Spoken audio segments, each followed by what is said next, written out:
pada tahun 2022, 21, 20 peristiwa politik yang terlalu buruk dilihat oleh mata kita kan tidak terlalu dibanding 2023. Ya. Oke. Oleh karena itu saya punya hipotesis nanti tahun depan gitu ya atau pertengahan tahun ini akan keluar evaluasi terhadap kondisi kita 2023. Dugaan saya kita akan makin nyungsep kondisi demokrasi kita. Nasib bangsa ini 5 tahun ke depan itu ditentukan dari pemilu. Kalau pemilunya tidak berintegritas, negara kita dalam 5 tahun ke depan itu tidak berintegritas juga. Kira-kira kayak begitu. Presiden yang kita pilih, anggota DPR yang kita pilih tidak berintegritas. Karena prosedurnya tidak berintegritas. Oleh karena itu kita sangat berkepentingan pemilu kita ini berintegritas. Salah satu kunci untuk membuat itu berintegritas adalah kita harus membebaskan pemilu dari Pak Jokowi. Orang bikin keributan itu nggak perlu 40%. Cukup 1 juta aja di Jakarta turun ke jalan, bakar-bakaran, ribut. Itu yang aku takut. Karena orang tidak percaya pada hasil pemilu, maka solusinya adalah ribut. Itu akan kemana-mana.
Approval rating yang tingkat kepuasan masyarakat terhadap kinerja presiden atau pemerintah begitu yang cukup tinggi, itu kan terutama kinerja presiden itu kan faktornya banyak, gitu ya, bukan hanya ekonomi, ya, bukan hanya faktor-faktor yang kita sebut objektif tadi, gitu, yang dirasakan oleh masyarakat. Apalagi persoalan-persoalan itu direspon secara instan dengan program-program sosial tadi seperti yang Anda katakan dari awal tadi ya, subsidi, macam-macam subsidi banyak sekali. Walaupun itu dapat hutang misalnya gitu ya, jumlah hutang kita mungkin banyak gitu ya. Nah, jadi itu kan tidak bisa dipisahkan juga untuk kebutuhan sosial semacam itu. Jadi secara psikologis gitu ya, secara psikologis ini penjelasannya kenapa tingkat kepuasan pada Pak Jokowi itu tinggi. Pertama adalah well informed citizennya itu kecil. Lagi-lagi di situ persoalannya ya. Sumbernya di situ, memang intinya di situ. Oleh karena itu saya sering memberi masukan pada teman-teman yang melakukan survei approval rating dan seterusnya kayak begitu adalah bahwa tanyalah sesuatu kepada orang yang ngerti, gitu ya. Orang yang tidak ngerti jangan ditanya dong. Dia akan jawab. Nggak menggambarkan situasinya dong kalau kemudian kepada orang yang nggak ngerti. Ya persis. Jadi oleh karena itu tadi ya seperti saya tanya MK, gitu ya. Misalnya apakah Anda ngikuti berita bahwa MK meloloskan permohonan ini bla bla bla kayak gitu ya. Dia bilang tidak. Mayoritas 60% kan tidak, yang 40% iya gitu ya. Dari yang 40% kita tanya lagi, apakah keputusan dibuat MK itu adil atau tidak adil? Mayoritas mengatakan tidak adil. Kan jelas gitu ya. Jadi dia bisa beropini itu karena punya informasi yang benar. Bagaimana Anda mengharapkan untuk menilai seorang presiden? Kan rumit sekali. Kinerja presiden itu apanya yang harus saya nilai kan gitu loh. Berarti aspek psikologisnya yang akan keluar. Kan tahu minimal tahu Pak Jokowi ya, Pak Jokowi presiden saya. Walaupun dia pendidikan yang tamat SD, tahulah bahwa Pak Jokowi itu presiden, you know. Kecenderungan psikologisnya adalah bahwa Pak Jokowi tidak melakukan tindakan-tindakan yang kasar, misalnya melakukan kekerasan secara harfiah kayak begitu kan tidak gitu. Dan memberikan subsidi gitu kan, yang cukup banyak kan kira-kira kayak begitu. Orangnya cukup untuk ukuran masyarakat kita cukup ramah, ya kan, gitu ya, dibanding saya mungkin. Gitu ya. Gue banget lah gitu Iya. ya. Jokowi ada kita itu cocok banget gitu ya. Itu cocok gitu ya waktu itu. Oleh karena itu angka itu harus dibacanya seperti itu, Bung Hersu ya. Saya pollster dan ilmunya di situ gitu ya. Jadi harus membaca itu. Oleh karena itu beda dengan di Amerika. Kalau Anda tanya approval rating, itu selalu di bawah 50%. Karena orang sangat kritis, punya informasi, mana ada sih pemerintah yang sempurna, gitu kan. Gitu loh. Nah itu juga demikian di sini. Di sini kita harus diskon soal itu. Ya. Nah kalau Anda mau korelasikan tadi, bagaimana penilaian terhadap utang, bagaimana penilaian terhadap Gini Index gitu ya, bagaimana penilaian terhadap apakah kondisi ekonomi nasional kita membaik atau memburuk dan seterusnya kayak begitu. Angka-angka itu yang dipakai sama kita. Tapi itu untuk menjelaskan. kan terlalu sophisticated itu. Itulah sebabnya makanya kita tidak bisa menanyakan semua hal kepada semua orang. You know. Makanya untuk menilai misalnya demokrasi ya. Saya cenderung kalau ditanya bagaimana kinerja demokrasi kita sekarang, kalau tanya pada masyarakat baik Pak. Pasti jawabannya begitu. Karena dia tidak tahu apa yang diomongin dengan demokrasi. You know. Tapi kalau ditanya kemana saya, nah ini biasa digunakan oleh lembaga riset internasional, salah satu yang canggih adalah Variety of Democracy. Itu para ahli demokrasi dunia ngumpul di situ. Nah, kebetulan saya beruntung ikut penasehatnya di situ. Yang ditanya itu adalah orang yang well informed tentang politik di sebuah negara. Gitu ya. Oleh karena itu tidak harus tanya semua orang. Tanya orang yang ngerti masalahnya, kira-kira begitu. Kayak ekonom ditanya bagaimana pertumbuhan ekonomi sekian-sekian, kan hanya sama masyarakat di pasar. Ya kan? Tanyanya pada ekonom misalnya. Oleh karena itu untuk ini, untuk demokrasi misalnya kita lihat sejak Pak Jokowi jadi presiden 2014 sampai sekarang, dari berbagai aspek demokrasi mengalami penurunan yang luar biasa, termasuk demokrasi elektoralnya. Salah satu komponen dari demokrasi elektoral adalah integritas pemilu, pemilu yang clean, yang bersih gitu ya. Itu dilihat bukan hanya waktu kita melakukan pencoblosan, tapi dari prosesnya, bagaimana KPU bekerja, bagaimana Bawaslu bekerja, dan seterusnya dan seterusnya. Sayangnya angka itu baru sampai pada analisis pada tahun 2022, gitu ya. Pada tahun 2022, 21, 20 peristiwa politik yang terlalu buruk dilihat oleh mata kita kan tidak terlalu dibanding 2023. Oke.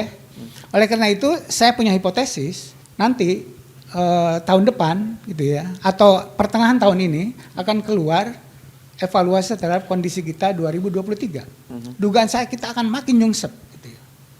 Kondisi demokrasi kita. Mungkin kita udah masuk ke dalam kondisi yang masuk autokrasi gitu, istilahnya atau authoritarianism. Kira-kira kayak begitu. Nah, ukurannya apa? Simpel saja, misalnya bagaimana peran KPU, bagaimana peran Bawaslu dan seterusnya. Udah ribuan kasus diperiksa oleh Bawaslu dan itu nggak jalan gitu loh. Oke? Jadi dilihat dari aspek itu aja. Bagaimana netralitas aparatur negara. Udah jelas sekali gitu ya.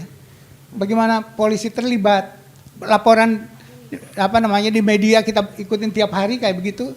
Keanehan-keanehan terjadi pada sepanjang 2023, Bung Hersu gitu ya. Jadi saya melihat bahwa kalau kita pemilu itu sangat penting dan orang harus paham bahwa nasib bangsa ini 5 tahun ke depan itu ditentukan dari pemilu. Kalau pemilunya tidak berintegritas, negara kita dalam 5 tahun ke depan itu tidak berintegritas juga, kira-kira kayak begitu. Okay? Presiden yang kita pilih, anggota DPR yang kita pilih tidak berintegritas. Karena prosedurnya tidak berintegritas. Oleh karena itu kita sangat berkepentingan pemilu kita ini berintegritas. Salah satu kunci untuk membuat itu berintegritas adalah kita harus membebaskan pemilu dari Pak Jokowi. Itu dengan cara mengawasinya. Kuncinya ada di situ. Menurut saya. Ini Prof. Muzani sampai konklusinya ini udah langsung gitu. Nggak apa-apa. Tapi saya terusin dulu ini, merasa penasaran sedikit ya Prof. Ini dampaknya. Kan sekarang ini kalau gitu saya boleh tanya apakah berarti sebenarnya approval rating itu sengaja digunakan untuk memberikan justifikasi atau legitimasi kepada Pak Jokowi. Dan ini tentu ada kaitannya kemarin ketika dia ingin memperpanjang masa jabatannya ya. Yang kedua kalau dikaitkan dengan situasi sekarang kan Anda tadi menyatakan bahwa kalau mau survei tanya pada orang yang ngerti kan gitu. Tetapi kan ketika nanti pemilu itu kan orang yang 60% nggak ngerti tadi juga ikut mencoblos dan suara mereka itu sama dengan suara Anda yang seorang profesor politik kan begitu. Persis. Jadi itu dua hal yang berbeda. Gitu ya. Oke. Nyoblos itu simple. Oke. Tidak perlu canggih Anda memahami sesuatu yang jadi sebab Anda memilih A.